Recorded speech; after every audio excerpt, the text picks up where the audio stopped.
This is Bobby C. out at Yankee Stadium. It was a perfect day for the return of baseball here in the Bronx and a near perfect day for Yankee starter Michael Pineda.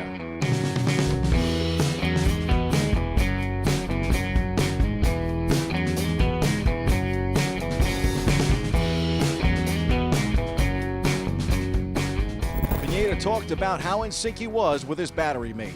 I know Roman from a couple of years ago. We stayed together, and he know me and I know him. And we worked like same page today, and we had a good plan and we used it. He wanted to stay aggressive, and you got to give him credit for that. It was the most composed that I've seen him on the mound in a long time. It was very smooth, and there was no over urgency for anything. There wasn't a lot of movement going on. It was ball on the mound, execute a pitch, and he made a lot of really good pitches. And although the Baby Bombers have been injured, there was still Aaron Judge who homered for the second straight game. You miss Gary and Bray. Those are 2-3 hitters, 3-4 hitters, man. They're middle of lineup guys. Anytime you're on the lineup, it's tough. But the guys we got on this team, man, they're doing their part. They're doing their part to fill the holes, and we just got to keep this little thing rolling right now. We can win games in a lot of different ways. We got some guys that are capable of doing some different things up and down the lineup, and you can't always win with a 3- and 4-run homer, 2-run homer. I mean, there's going to be days when you're facing a tough pitcher, as we were today, and you got to try and do things to manufacture runs. And thank goodness for Big Mike. We didn't need to score a bunch, but I thought it was a great day.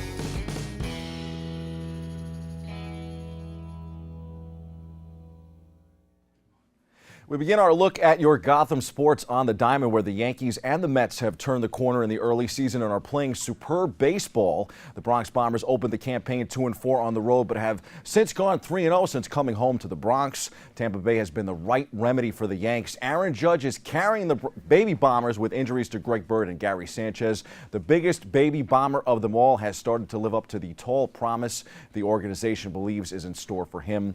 The Pinstripers had an off day Tuesday, but returned in an 8-4 victory on Wednesday, where new fifth starter Jordan Montgomery, my pick during spring training for the spot, and apparently the Yanks' choice as well, looked plenty more poised than your average 24-year-old, making his major league debut. The 6'6" left-hander went 4 2/3, allowing 2 earned runs while striking out 7. Here's more with Jordan and Yanks GM Brian Cashman. Had so much downtime this morning, kind of killed me. I was a little nervous sitting around. I got here early so I could settle in, but once I started getting in my routine, nerves kind of went away, and then I kind of got locked in. Thought it was great. I don't think there was any nerves. He, complete strike thrower, and made one bad pitch, and I thought he did a tremendous job. So, continuation of what we saw in spring training, a lot of poise, a lot of pitchability, and so it looks like somebody hopefully could help us for quite some time. It was a good outing. Could have been worse. Could have been better. We won as a team, so that's all you really can do. Would like to go 5, 6, 7 innings next time, but team won, so can't complain about it. For good measure, the Yankees swept the Rays on Thursday night. It was Aaron Hicks's turn to be the star Aaron for an evening. He homered twice, Yankees 3, Rays 2. That's 4 straight wins for the Bombers, who are now 5-4 through the first 9 games. The Yanks welcome St. Louis to the big ballpark in the Bronx for a weekend interleague series. What's better than a 4-game win streak? How about 5 in a row, a 5-game win streak? The New York Mets have won 5 straight. Travis d'Arnaud led off the 16th inning with a home run, giving him a career-high 4 hits, and the Amazons beat the Miami Marlins 9-8 Thursday night. The win comes after sweeping the Philadelphia Phillies earlier in the week. The 7-3 Mets will cap the weekend with 3 more games in Miami. Yoenis Cespedes has 6 home runs this season, including 2 on Thursday night and 3 in 1 game earlier this week, and fuego for Cespedes. Time for some quick hitters from around the world of sports. Only bad news for the Yanks this week was word that 23-year-old budding ace James Kripalian would be lost to Tommy John surgery. Big blow to the Yanks farm system. Yanks will have to wait for him to make his way back from surgery and rehab. The NFL draft is at the end of this month. Rumblings that the Jets could go out and nab tight end O.J. Howard out of Alabama.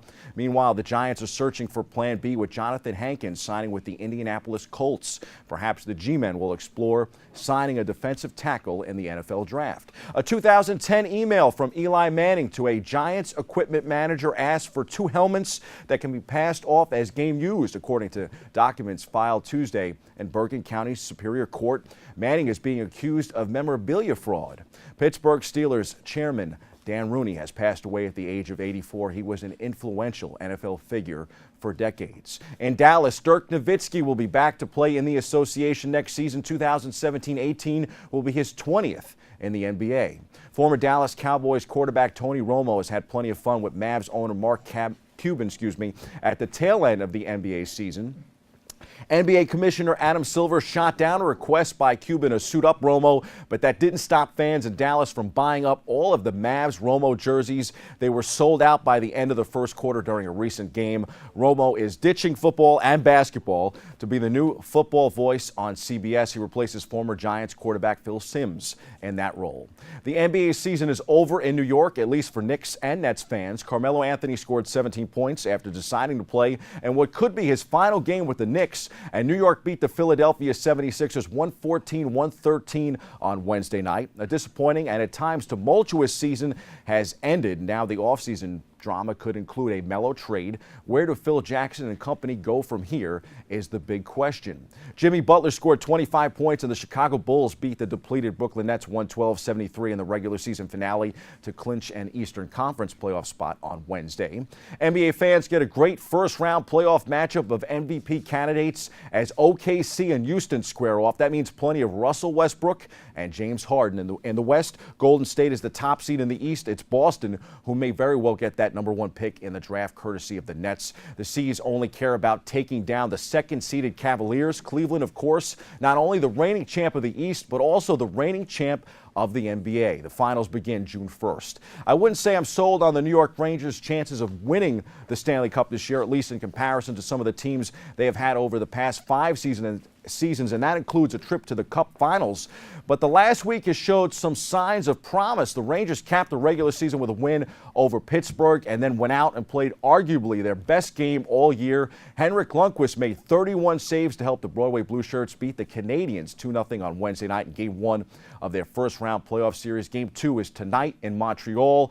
The Rangers will be back at the Garden for Game 3 on Easter Sunday, and then Game 4 on Tuesday night at the world's most famous arena. In MLS soccer, NYCFC fell to DC United 2-1 last time out. They have Philadelphia tonight at 7 p.m. The Red Bulls are in action against DC United on Saturday. On the links, Sergio Garcia is your 2017 Masters champion. He got past Justin Rose at Augusta. Big news for motorsport fans. F1 star Fernando Alonso will drive in the 101st Indianapolis 500. Fellow F1 star Lewis Hamilton says Alonso is the best in the field for the 500. Now he'll have to go out there and prove it. The endurance race isn't just about being the best. It's also about some luck and some strategy. Just ask Alexander Rossi, who won it last year as a rookie. In MotoGP, Jorge Lorenzo is off to a poor start in his debut season with Ducati. He finished 11th at Qatar and followed that up with some more trouble in the Argentine Grand Prix, where he finished 23rd. The champion will look to get back on track in the Grand Prix of Americas on April 23rd. Those are the headlines. We hit the C-list for a note on Aaron Judge.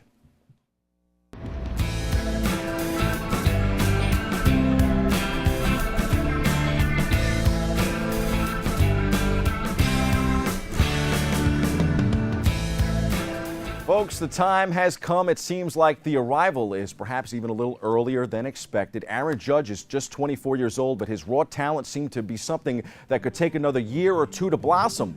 Our BronxNet cameras captured Judge when he became the 32nd pick in the first-year player draft in 2013. I remember standing there at the MLB studios looking up at Aaron Judge the way we were on opening day, thinking if this guy hits like the Hercules he looks like, the Bronx Bombers have found a slugger that could rival any of the big boppers in the game today. He reminds me of Giancarlo Stanton. Judge is 6'7", 230 pounds. The knock on him is contact. He batted .179 in limited time last year. He's batting .276 to date this season. The organization and fans will sign up for that, especially since he has 3 homers in 9 games and is starting to be the feared hitter the Pinstripers believe he could be. I envision number 99 batting cleanup or 5th at some point in this lineup. Judge, Sanchez, and Bird will comprise the middle of the order, the new core for the Yankees. Are you sold on the early season success of Aaron? I'll let you be the judge. Chime in on social media and let us know what you think of Aaron Judge. I think he'll hit 25 to 30 homers this season, his first full year in the majors. That's your sports. I'm Bobby C.